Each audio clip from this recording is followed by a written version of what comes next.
rumah di Kecamatan Palmerah, Kota Jambi terendam banjir.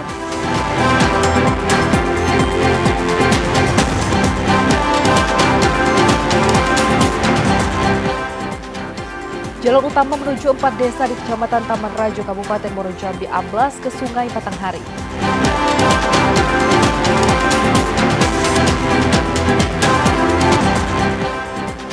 DPRD dan pemerintah Provinsi Jambi terus perjuangkan nasib tenaga honorer yang berstatus P3K paruh waktu.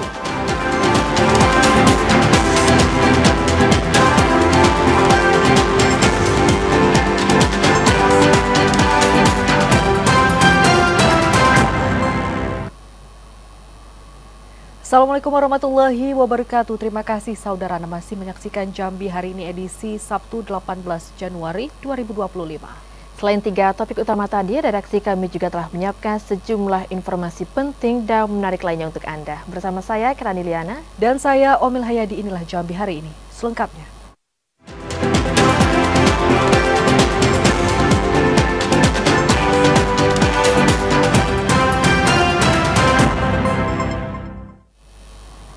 Mengawali informasi hari ini, saudara, puluhan rumah di RT 32, Kelurahan Lingkar Selatan, Kota Jambi terendam banjir. Banjir ini disebabkan karena hujan lebat yang mengguyur selama 4 jam. Akibat hujan lebat yang mengguyur Kota Jambi selama 4 jam lebih, sejumlah rumah di Kota Jambi terendam banjir. Hal ini disebabkan karena kecilnya drainase yang tak mampu menampung volume air hujan. Salah satunya di RT 32 Kelurahan Lingkar Selatan, Kecamatan Palmerah, Kota Jambi. 50 rumah lebih terendam, bahkan air meluap hingga masuk ke dalam rumah warga. Banjir ini terjadi sejak pukul 2 dini hari hingga pukul 5 subuh. Warga menguras air yang masuk ke dalam rumah menggunakan ember. Seorang warga, Susi, mengatakan peristiwa ini terjadi setelah 5 tahun tak terjadi banjir. Ia memperkirakan terjadi sedimentasi aliran sungai di kawasan tersebut. Tadi malam tuh jam 1 malam udah mulai naik, udah di jalan ini udah ada penuh. Sudah penuh di sini, Bu, ya? Sudah tuh jam 2 pagi udah sampai teras. Pokoknya orang azan itu udah masuk rumah semua. Tapi warga saya yang di belakang jam 1 udah mulai terendam. Sudah ada yang mulai terendam karena di bagian belakang tuh ada yang rendahkan, lebih rendah dari sini. Warga berharap pemerintah Kota Jambi dapat memberi solusi agar banjir tidak lagi terjadi, sehingga saat hujan lebat masyarakat tak perlu khawatir. Joko TVRI Jambi melaporkan. Kabupaten kota di Provinsi Jambi belum menaikkan status siaga darurat bencana hidrometeorologi. Meski demikian, BPBD Provinsi Jambi minta setiap kabupaten kota untuk melakukan mitigasi dini antisipasi bencana. Berdasarkan perakiraan Badan Meteorologi, Klimatologi, dan Geofisika BMKG Provinsi Jambi, intensitas hujan masih cukup tinggi dalam beberapa hari ke depan. Bencana alam banjir dan longsor berpotensi terjadi di daerah perbukitan. Meski demikian, belum ada kabupaten kota di Provinsi Jambi yang menaikkan status siaga darurat penanganan bencana hidrometeorologi banjir dan longsor. Kepala Badan Penanggulangan Bencana Daerah BPBD Provinsi Jambi, Bahyuni Deliansyah, minta setiap kabupaten kota melakukan mitigasi dini antisipasi bencana, sehingga saat terjadi bencana alam bisa ditangani dengan cepat. Mengingatkan kepada seluruh kabupaten kota untuk lebih melakukan mitigasi terhadap cuaca ekstrim yang kemungkinan besar akan terjadi. Mitigasinya kemana aja, Bang? Ke seluruh kabupaten kota, melalui surat akan kami lampirkan sesuai dengan arahan Pak Gubernur agar seluruh kabupaten kota untuk melakukan kesiapsiagaan. BPBD terus memantau debit air Sungai Batanghari. Jika sudah masuk kategori siaga, maka akan menurunkan sejumlah personel ke lapangan untuk antisipasi bencana banjir. Joko TVRI Jambi melaporkan. Sementara itu, saudara, selama cuaca ekstrim melanda di Kabupaten Tanjung Jabung Timur, hasil tangkapan nelayan kecil menurun. Hal ini disebabkan rata-rata nelayan hanya mempunyai kapal 1 hingga 3 gross tonnage atau GT. Kondisi cuaca di perairan Kabupaten Tanjung Jabung Timur cukup mempengaruhi hasil tangkapan para nelayan, terutama para nelayan kecil yang mengalami dampak dari cuaca ekstrim tersebut. Kepala Dinas Perikanan Kabupaten Tanjung Jabung Timur, Hendri, mengatakan Perubahan iklim dan kondisi cuaca ekstrim saat ini berdampak signifikan pada nelayan kecil, terutama mereka yang menggunakan kapal di bawah 10 gross tonnage. Saat ini gelombang tinggi telah melanda wilayah perairan Kabupaten Tanjung Jabung Timur. Cuaca buruk membuat banyak nelayan ragu untuk melaut. Bagi nelayan dengan kapal di bawah 10 GT, keselamatan menjadi prioritas dan mereka lebih memilih menunda aktivitas di laut daripada menghadapi risiko besar di tengah kondisi ombak tinggi. Hal ini secara langsung berdampak pada ketersediaan ikan di pasar, seperti ikan belana, kakap, hingga ikan laut lain yang kini jumlahnya menurun. Dari hasil laporan Dinas Perikanan, penurunan hasil laut para nelayan berkisar 30%, sementara nelayan yang memiliki kapal dengan kapasitas lebih besar seperti 10 GT ke atas tidak terlalu terpengaruh oleh gelombang tinggi. Kalau untuk keadaan sekarang memang kondisi cuaca di daerah laut kita memang lagi tidak memungkinkan untuk nelayan melaut seperti biasanya. Memang sangat berdampak terhadap hasil, terutama kan mereka yang biasanya 1 minggu itu mereka melaut itu di 6 hari. Karena kondisi ini mereka lihat situasi, rata-rata sekarang dalam 1 minggu itu paling mereka ke laut 2-3 kali dalam. Dengan kondisi cuaca yang tak menentu ini, nelayan di Kabupaten Tanjung Jabung Timur harus bersiap menghadapi tantangan yang tidak hanya berdampak pada ekonomi mereka, tetapi juga keselamatan jiwa saat berlayar. Kliva Patria, TVRI Jambi melaporkan. Kabupaten Tanjung Jabung Timur tengah dilanda musim penghujan dengan intensitas sedang hingga tinggi. Nelayan diminta tetap waspada jika melaut meski di dekat daratan. Dan untuk mengetahui informasi selengkapnya, kami telah terhubung dengan kontributor TVRI Jambi Kliva Patria langsung dari Kabupaten Tanjung Jabung Timur. Selamat sore Kliva, bagaimana kondisi cuaca di Kabupaten Tanjung Jabung Timur selama 3 hari ke depan, Kliva? Ya, selamat sore. Terima kasih dapat kami sampaikan dari Kabupaten Tanjung Jabung Timur. Saat ini kabupaten berjuluk Serumpun Nipah, Sepucuk Nibung ini tengah dilanda musim penghujan. Musim penghujan sendiri diketahui berdasarkan dari rilis dari BMKG Jambi telah terjadi pada awal bulan Desember tahun 2024 dan diprediksi bakal terjadi hingga bulan Februari tahun 2025. Untuk diketahui juga bahwasanya cuaca di Kabupaten Tanjung Jabung Timur untuk 3 hari ke depan juga masih akan ada turunnya hujan mulai dari intensitas sedang hingga intensitas tinggi. Hal ini juga berdampak pada gelombang di wilayah pesisir kecamatan seperti di Kecamatan Sadu yang baru-baru ini telah dilanda banjirop dan hantaman gelombang yang memporak-porandakan 22 rumah milik warga di desa Air Hitam Laut, desa Sungai Cemara, dan desa Sungai Jambat. Selain itu, tim dari TRC BPBD Kabupaten Tanjung Jabung Timur juga telah bergerak cepat untuk memberikan bantuan berupa sembako, box keluarga, dan peralatan untuk bertahan hidup lainnya, mulai dari selimut, bantal, karpet, dan lain sebagainya. Demikian. Ya, baik, lalu dari hasil pantauan Kliva, apa strategi nelayan dalam menghadapi cuaca ekstrim ini? Ya, dapat kami sampaikan juga bahwasanya strategi nelayan para nelayan yang tidak memiliki kapal 10 gross ton atau 10 GT, mereka tidak melaut karena mereka mempertimbangkan keselamatan jiwa mereka ketika saat melakukan berlayar di tengah laut. Para nelayan ini lebih memilih untuk bekerja di daratan, menjadi petani kelapa sawit, kelapa, dan buruh bangunan.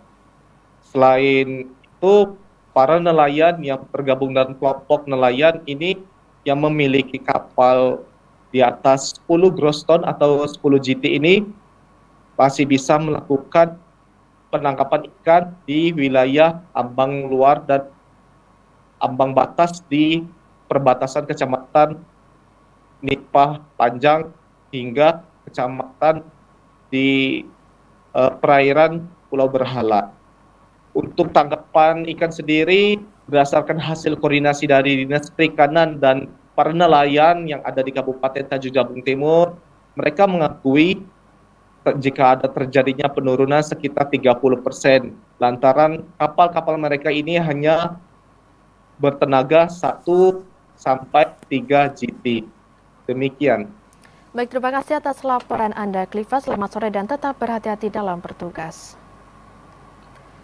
Saudara, BPBD Batanghari memprediksi potensi hujan akan terjadi hingga April mendatang. Masyarakat diminta untuk mewaspadai ancaman banjir, khususnya bagi penduduk yang bermukim di dekat bibir sungai. Intensitas hujan ringan hingga deras saat ini terus melanda wilayah di Provinsi Jambi, khususnya Kabupaten Batanghari. Sesuai prediksi cuaca yang diterima BPBD melalui BMKG, bahwa musim penghujan masih akan terus terjadi hingga April mendatang. Sekretaris BPBD Batanghari, Samra Lubis, mengatakan, dampak musim hujan yang berkepanjangan ini dapat mempengaruhi peningkatan air sungai Batanghari, sehingga masyarakat khususnya yang bermukim di dekat bibir sungai diminta untuk mulai bersiap menghadapi ancaman banjir. Selain banjir, potensi longsor juga dapat menjadi ancaman penduduk sekitar bantaran sungai, mengingat kontur tanah di sepanjang daerah aliran sungai atau das yang cukup labil.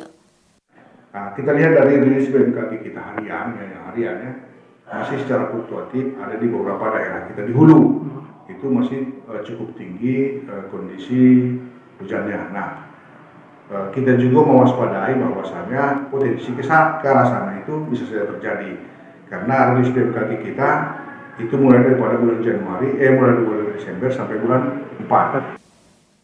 BPBD berharap adanya peran pemerintah kecamatan maupun desa untuk meneruskan informasi terkini terkait peringatan dini cuaca dan potensi ancaman bencana agar masyarakat dapat meningkatkan kewaspadaan.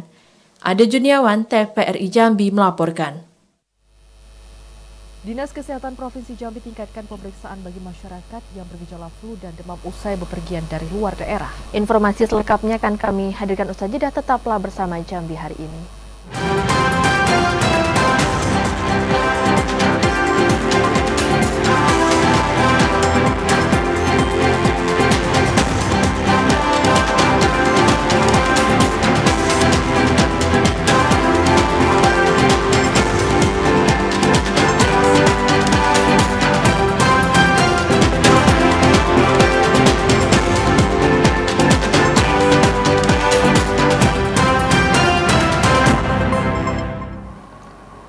Terima kasih Anda masih menyaksikan Jambi hari ini.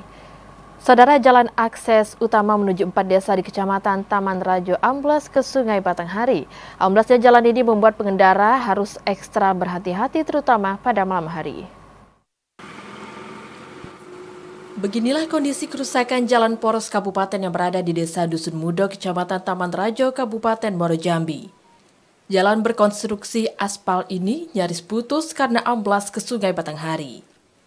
Meski membahayakan, namun jalan tersebut tetap dilintasi masyarakat lantaran jalan ini menjadi satu-satunya akses utama masyarakat 4 desa di Taman Rajo. Diperkirakan ada sekitar 10 meter jalan yang amblas ke sungai terpanjang di Sumatera tersebut. Menurut warga, amblasnya jalan diduga terkikis Sungai Batanghari akibat faktor cuaca. Kerusakan jalan telah terjadi selama bertahun-tahun dan kondisi kerusakan semakin terlihat parah. Menengok jalan kadang gini, apalagi seperti kami yang jualan keliling tiap hari melalui jalan ini. Takut abang? Lumayan lah, takut kalau pas balik sore kan, anjlok jalan kan, lagi lewat. Wah itu. Gimana harapannya bang? Harapan ke depan semoga jalan ini bisa dibangun bagus mungkin lah, yang layak untuk dilewati lah. Selain menjadi akses utama 4 desa yakni Desa Dusun Mudo, Sekumbung, Rukam, dan Desa Manis Mato. Jalan yang amblas tersebut juga menjadi akses utama menuju fasilitas pendidikan dan perekonomian masyarakat di Kecamatan Taman Rajo. Azam Afnan, TVRI Jambi melaporkan. Saudara, Dinas Kesehatan Provinsi Jambi akan meningkatkan pemeriksaan kesehatan bagi masyarakat yang bergejala flu dan demam usai bepergian dari luar daerah, khususnya luar negeri. Langkah tersebut untuk mengantisipasi penyebaran human metapneumovirus. Dalam upaya mengantisipasi penyebaran human metapneumovirus atau HMPV di wilayah Provinsi Jambi, Dinas Kesehatan Provinsi Jambi akan memperkuat koordinasi dengan Kantor Kesehatan Pelabuhan Daerah serta Dinas Kesehatan Kabupaten Kota. Kepala Dinas Kesehatan Provinsi Jambi, Ferry Kusnadi mengatakan, pemeriksaan kesehatan akan dilakukan bagi masyarakat dengan gejala flu maupun demam usai bepergian, baik dari luar daerah maupun luar negeri. Penguatan pemeriksaan laboratorium bagi masyarakat dengan gangguan medis akan diupayakan untuk mengoptimalkan pencegahan penularan. Sebagai langkah antisipasi, masyarakat dengan gangguan kesehatan flu maupun demam diimbau untuk menggunakan masker jika bepergian keluar rumah, menjaga pola hidup bersih dan sehat, serta mengonsumsi makanan-makanan bergizi. Hingga saat ini belum ditemukan kasus HMPV yang teridentifikasi untuk masyarakat di wilayah Provinsi Jambi. Virus yang kita dapatkan dari luar, artinya bukan asal endemis kita. Nah tentu penanganannya dimulai dari perbatasan ya, termasuk juga pintu masuk, baik itu dari perbatasan dari luar provinsi ataupun dari luar negeri, seperti dari Batam. Nah kita nanti koordinasi juga dengan KKP, kemudian koordinasi juga dengan Dinas Kesehatan Kabupaten Kota. Human metapneumovirus merupakan virus yang dapat menyebabkan infeksi pada saluran pernapasan. Saat ini wabah virus yang berasal dari Tiongkok itu telah menjadi perhatian internasional. Randy Arta, TVRI Jambi melaporkan. Informasi lainnya, Saudara, pemerintah Provinsi Jambi mulai mewaspadai penyakit mulut dan kuku PMK pada hewan ternak. 2.700 dosis vaksin PMK telah tiba dan didistribusikan ke kabupaten kota. Antisipasi penularan penyakit mulut dan kuku PMK pada hewan ternak mulai dilakukan. Ini salah satu upaya untuk menjamin kesehatan hewan yang layak konsumsi menjelang Hari Raya Idul Fitri dan Idul Adha tahun 2025. Vaksinasi PMK pada hewan ternak mulai dilakukan pada Januari 2025. Vaksin akan dilakukan secara bertahap hingga Agustus mendatang. Sekretaris Dinas Tanaman Pangan, Hortikultura dan Peternakan Provinsi Jambi, Agus Sali mengatakan, pihaknya mengajukan 17.400 dosis vaksin PMK ke pemerintah pusat. Meski belum ditemukan penularan PMK, namun 2.700 dosis vaksin telah tiba di Provinsi Jambi. Bantuan vaksin ini memang disupport dari Kementerian Pertanian, khususnya dari DPK, telah membantu menyiapkan vaksin kurang lebih sekitar 17.400 dosis. Dan saat ini kami telah mendapat bantuan untuk tahap pertama, itu kurang lebih sekitar 2.700 dosis. Yang hari ini kami telah mengundang Dinas Peternakan Kabupaten Kota untuk diserahkan secara langsung dan sedapat mungkin untuk segera dilakukan distribusi dan melakukan vaksinasi. Berdasarkan hasil koordinasi dengan pemerintah Provinsi Jambi, setelah mengajukan ke pusat sejumlah 17.400 dosis. Tentu 17.400 dosis akan dipenuhi dari salah satu PT kita, Pusvetma, yang mampu memproduksi vaksin PMK secara nasional ya, yang akan diberikan secara bertahap pada bulan Januari ini, khususnya Provinsi Jambi bisa mendapatkan sekitar 2.700 dosis. Kabupaten kota diminta segera melakukan percepatan realisasi vaksin PMK tersebut, sehingga penularan PMK bisa diminimalisasi dengan baik. Joko, TVRI Jambi melaporkan. Saudara, sudah hampir 3 minggu jembatan penghubung antar kelurahan di Kecamatan Alam Barajo yang amblas belum juga diperbaiki. Hal ini dikeluhkan sejumlah pengendara dan warga sekitar, terutama para pelaku UMKM karena dagangan mereka kini sepi pembeli. Untuk mengetahui informasi selengkapnya, kita telah terhubung dengan kontributor TVRI Jambi, Yogi Ramadhani. Halo, selamat sore Yogi. Yogi, bagaimana kondisi terkini jembatan yang amblas di Kecamatan Alam Barajo tersebut, Yogi? Ya, baik, dapat saya laporkan saat ini saya sedang berada di jembatan Tapak Sari yang dimana jembatan tersebut sudah hampir 3 minggu amblas. Amblasnya jembatan tersebut diduga karena derasnya aliran sungai sehingga tapak sungai membuat jembatan amblas sekitar 50-80 cm. Meski jembatan saat ini telah ditutup, namun terlihat juga tampak saat ini kendaraan sepeda motor ataupun pejalan kaki masih melintas. Dan kondisi ini terlihat sangat membahayakan karena terdapat juga bahwa saat ini di jembatan tersebut telah terjadi keretakan. Selain itu juga, selain dampak jembatan ini, sehingga membuat para pelaku UMKM di sekitar menjadi sepi pembeli. Karena banyak pengendara yang melintas atau berbalik arah mencari jalan alternatif sehingga tidak melalui aktivitas di jembatan tersebut. Demikian, kembali ke studio. Ya, apa yang dikeluhkan warga sekitar, Yogi, selain pelaku UMKM yang berdampak terhadap dagangan mereka yang kini sepi pembeli? Ya, baik, warga sekitar berharap pemerintah dapat segera memperbaiki jembatan tersebut karena jembatan ini merupakan penghubung 4 kelurahan, yaitu Kelurahan Mayang Mangurai, Simpang Rimbu, Bagan Pete, dan Kelurahan Beliung. Sehingga jika jembatan tersebut tidak juga diperbaiki oleh pemerintah, para pengendara akan mencari jalan alternatif lain. Para warga sekitar dan pelaku UMKM di sini berharap bahwa pemerintah dapat segera memperbaikinya. Dan dapat juga kami informasikan hingga saat ini pihak instansi terkait belum dapat dikonfirmasi terkait kapan perbaikan jembatan tersebut. Kembali ke studio. Ya, upaya apa yang dapat dilakukan oleh pemerintah sekitar barangkali untuk masyarakat dapat melewati jembatan tersebut, Yogi, dan juga tidak membahayakan warga ataupun pengendara yang melintas?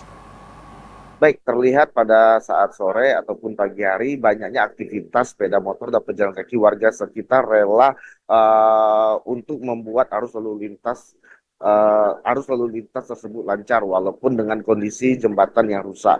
Dapat diinformasikan bahwa pemerintah juga saat ini belum dapat dikonfirmasi terkait perbaikan jembatan tersebut. Demikian, kembali. Apakah ada rambu-rambu peringatan seperti itu, Yogi, yang untuk penghalang masyarakat agar tidak melintasi karena ini akan membahayakan masyarakat di sana? Ya, baik, sejak 3 minggu lalu rambu-rambu lalu lintas sudah terpasang dengan bertuliskan bahwa jalan ini ditutup, namun masih saja para pengendara dan pejalan kaki tetap melintas. Alasan para pengendara melewati jembatan ini dikarenakan jalan ini dapat memotong daripada melewati jalan lainnya. Demikian, kembali ke studio. Baik, jembatan amblas di Kecamatan Alam Barajo, Kota Jambi masih belum diperbaiki pemerintah. Terima kasih, Yogi, atas laporan Anda. Selamat bertugas kembali. Informasi lainnya, saudara, penyebaran penyakit mulut dan kuku pada hewan ternak kembali merebak. Para peternak berharap vaksin PMK dapat kembali didistribusikan oleh pemerintah. Meskipun sebaran virus penyakit mulut dan kuku di Kabupaten Muaro Jambi dinyatakan 0 kasus, namun sikap waspada harus dilakukan baik dari peternak maupun pemerintah setempat. Mengingat penyebaran PMK telah masuk di Pulau Sumatera.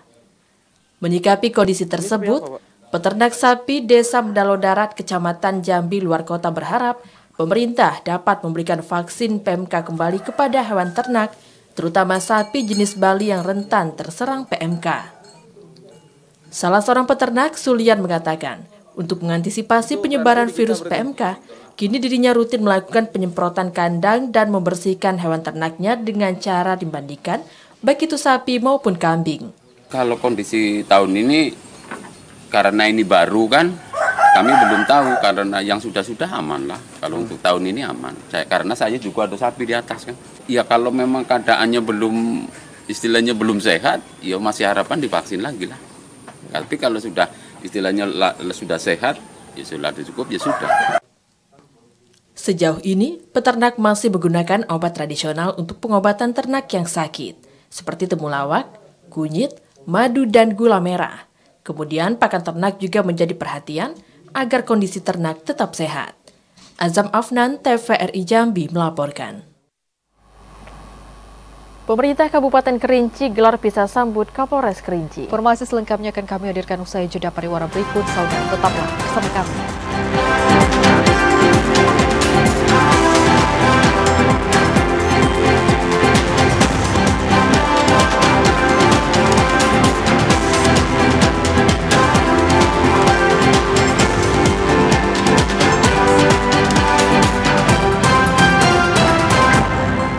Anda kembali bersama kami, saudara, dalam segmen advertorial. Pemerintah Kabupaten Kerinci menggelar acara pisah sambut Kepala Polisi Resor Kerinci. PJ Bupati Kerinci Asraf berharap kerjasama antara Pemkab Kerinci dan Polres Kerinci dapat terus terjalin dengan erat.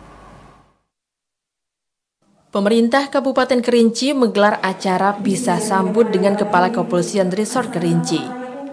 Penjabat Bupati Kerinci Asraf melepas Kapolres Kerinci yang sebelumnya dijabat oleh AKBP Muhammad Mujib sekaligus menyambut Kapolres Kerinci yang baru, yakni AKBP Arya Tessa Brahmana. PJ Bupati Ashraf mengatakan selama bekerja sama dalam membangun Kabupaten Kerinci bersama AKBP Muhammad Mujib, pihaknya telah mencapai banyak keberhasilan, terutama dalam menangani banjir serta pengamanan Pilkada serentak 2024. Ashraf juga berharap kepada AKBP Arya Tessa Brahmana yang kini menjabat sebagai Kapolres Kerinci dapat bekerja sama untuk membangun Kabupaten Kerinci. Kami mengucapkan terima kasih yang sebesar-besarnya kepada Bapak Muhammad Mujib bersama dengan Ibu yang sudah mengabdi di Kabupaten Kerinci lebih kurang 1 tahun ini. Mudah-mudahan pengabdian yang Bapak Ibu berikan mudah-mudahan menjadi kenangan manis bagi masyarakat Kabupaten Kerinci, pernah mempunyai Kapolres yang bisa mengamankan pilkada di Kabupaten Kerinci. Acara tersebut diakhiri dengan pemberian cindera mata dari PJ Bupati dan OPD serta Forkompimda untuk AKBP Muhammad Mujib yang berpindah tugas sebagai Kabag Gasus Dagri Bagasus Robinkar SSDM Mabes Polri. Sementara Kapolres Kerinci yang baru, AKBP Arya Tessa Brahmana, sebelumnya menjabat sebagai Kasubdit 1 Indaksi Direktorat Reskrim Suspolda Jambi. Ilwan, TVRI Jambi melaporkan.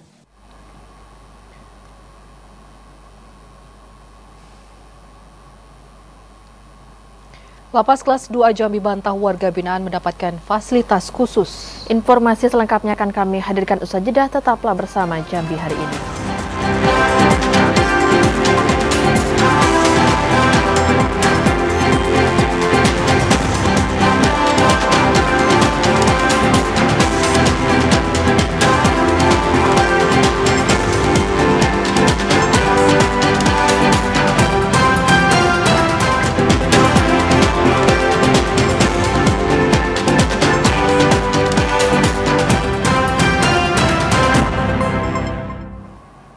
Terima kasih Anda masih menyaksikan Jambi hari ini. Saudara, aktivitas ilegal drilling atau sumur minyak ilegal di Dusun Senami, Kabupaten Batanghari yang seringkali menimbulkan kejadian kebakaran memaksa petugas gabungan melakukan penertiban di lokasi minyak ilegal tersebut. Maraknya aktivitas ilegal drilling hingga menimbulkan persoalan kebakaran di areal sumur minyak membuat petugas gabungan kepolisian, Satpol PP dan Dinas Lingkungan Hidup Batanghari melakukan penertiban di areal pengeboran minyak ilegal di Dusun Senami, Kecamatan Muara Tembesi. Ada 53 lokasi sumur minyak yang ditutup oleh petugas dengan cara membongkar material atau alat yang dipergunakan untuk pengambilan minyak ilegal. Langkah ini dilakukan guna meminimalisasi risiko semakin rusaknya lingkungan hutan, sekaligus mempersempit ruang gerak para pelaku illegal drilling. Saat ini, pihak kepolisian tengah mengidentifikasi pemilik sumur minyak ilegal untuk dilakukan penindakan secara hukum. Selain itu, pihak kepolisian juga meminta kepada masyarakat untuk tidak mendekati lokasi sumur minyak yang masih terbakar dan berisiko terhadap keselamatan. Ade Juniawan, TVRI Jambi melaporkan. Saudara, seorang warga binaan diduga mendapatkan fasilitas khusus di Lembaga Pemasyarakatan Jambi. Namun, Kalapas Jambi membantah dugaan tersebut dan dipastikan seluruh warga binaan mendapatkan perlakuan yang sama. Terkait viralnya di media sosial, tahanan kasus penggelapan dalam jabatan dan pemalsuan dokumen kapal tongkang Avandi Susilo alias Ko Ape yang diduga mendapatkan fasilitas kamar khusus di Lembaga Pemasyarakatan Lapas Kelas 2A Jambi. Kepala Lapas Kelas 2A Jambi, Yunus, membantah terkait informasi yang beredar tersebut. Yunus menegaskan tidak ada perlakuan istimewa atau fasilitas khusus yang diberikan kepada warga binaan termasuk Ko Ape. Semua tahanan di Lapas Kelas 2A Jambi mendapatkan perlakuan yang sama sesuai dengan aturan yang berlaku. Bahkan saat ini Lapas Kelas 2A Jambi harus menghadapi tantangan besar akibat overkapasitas hingga 300%. Namun petugas lapas tetap berusaha mengoptimalkan setiap blok hunian yang terbatas untuk digunakan sebagaimana mestinya. Kita sebagai institusi Lembaga Pemasyarakatan Kelas 2 Jambi menyatakan bahwa pemberitaan yang disampaikan oleh sosial media itu tidak benar adanya.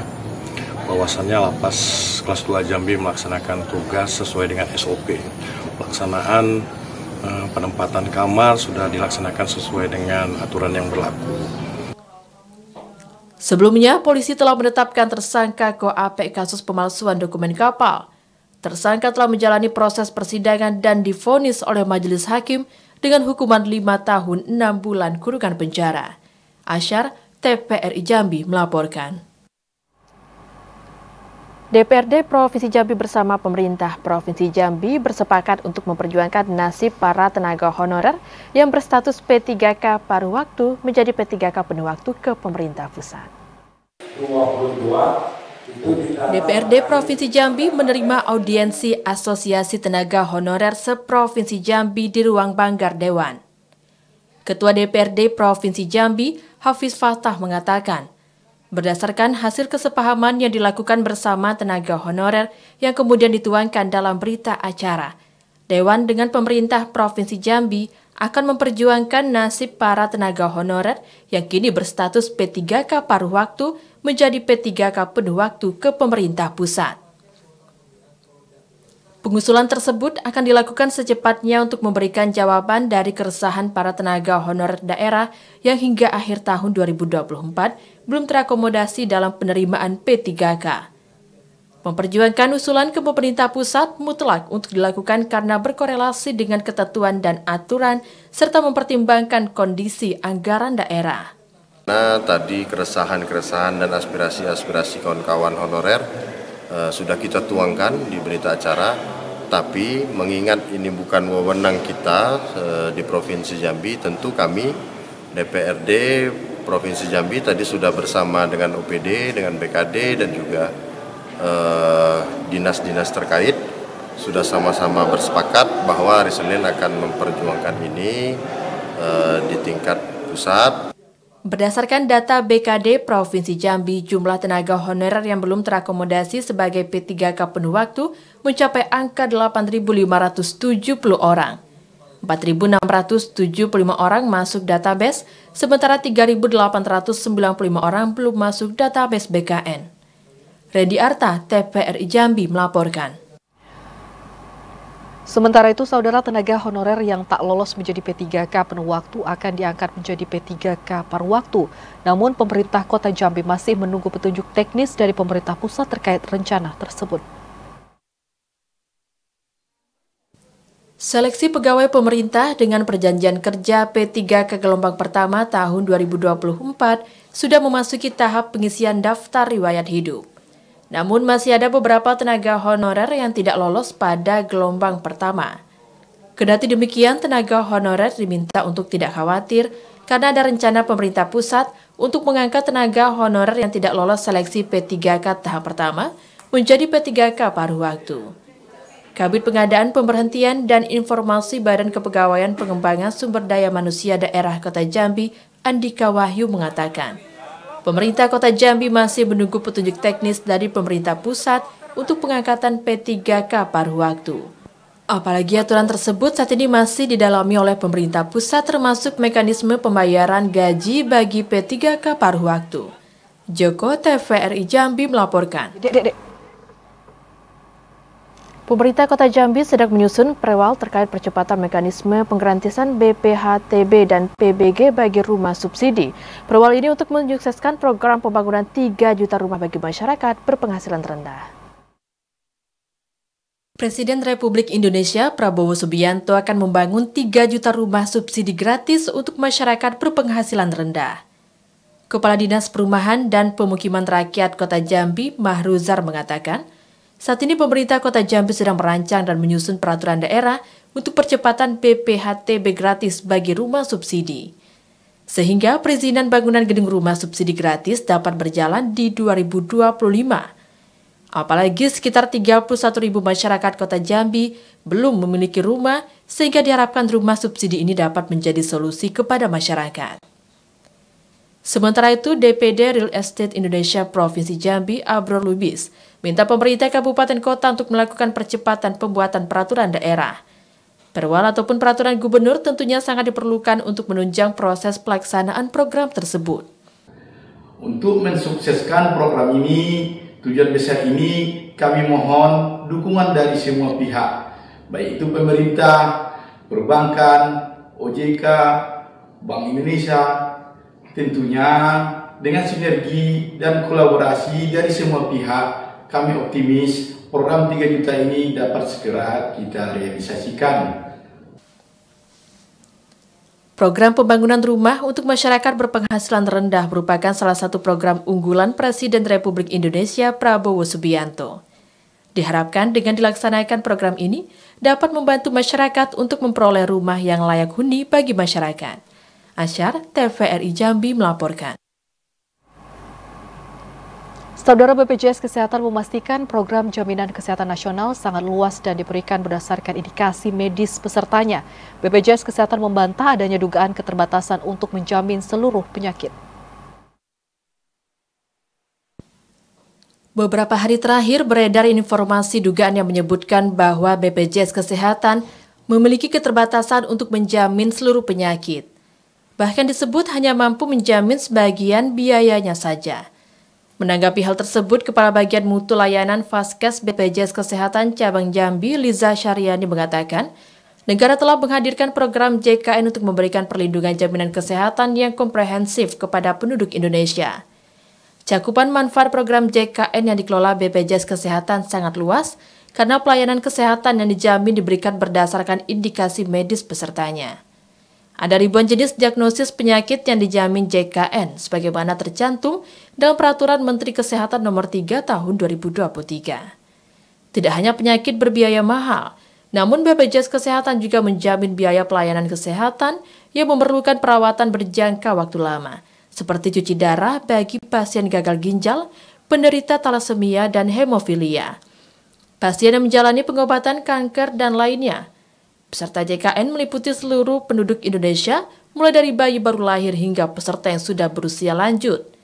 BPJS Kesehatan menganut prinsip gotong royong, artinya iuran peserta JKN yang sehat digunakan untuk membayar biaya pelayanan kesehatan peserta yang sakit. Yogi Ramadhani, TVRI Jambi melaporkan. Harga tomat di tingkat petani Kabupaten Kerinci mengalami penurunan drastis. Penurunan harga dipengaruhi oleh berkurangnya permintaan dari dalam dan luar daerah. Para petani tomat yang berada di daerah Kayu Aro, Kabupaten Kerinci mengeluh karena sudah sebulan harga tomat mengalami penurunan drastis. Saat ini harga tomat di tingkat petani berada di kisaran Rp3.000 hingga Rp4.000 per kilogram. Turun dari sebelumnya yang mencapai Rp8.000 hingga Rp10.000 per kilogram. Menurut para petani, penurunan harga dipengaruhi oleh melimpahnya pasokan tomat, sementara permintaan berkurang terutama dari luar daerah Kabupaten Kerinci. Sekarang lagi turun, harga lagi anjlok, harga Rp3.000 sekarang Rp4.000. Kalau bulan kemarin ya sampai Rp10.000, Rp8.000 gitu. Sekarang lagi anjlok. Berbeda dengan harga tomat, harga bawang merah di tingkat petani justru mengalami kenaikan sejak 1 pekan terakhir. Saat ini bawang merah jenis Thailand dijual dengan harga Rp20.000 per kilogram dan harga bawang merah lokal mencapai Rp22.000 per kilogram. Untuk harga Thailand dari petani Rp20.000, harga bawang merah Rp22.000. Ini minggu-minggu ini naik, minggu kemarin harganya mencapai Rp15.000. Kira-kira 7 harian ini lah. Kenaikan harga hasil pertanian diprediksi akan kembali terjadi seiring dengan akan datangnya bulan suci Ramadan dan Hari Raya Idul Fitri tahun 2025. Ilwan, TVRI Jambi melaporkan. Demikian Jambi hari ini, saudara. Terima kasih atas perhatian dan kebersamaan Anda. Saya Om Hayadi. Dan saya Karaniliana bersama kerabat kerja yang bertugas pamit undur diri. Wassalamualaikum warahmatullahi wabarakatuh dan sampai jumpa.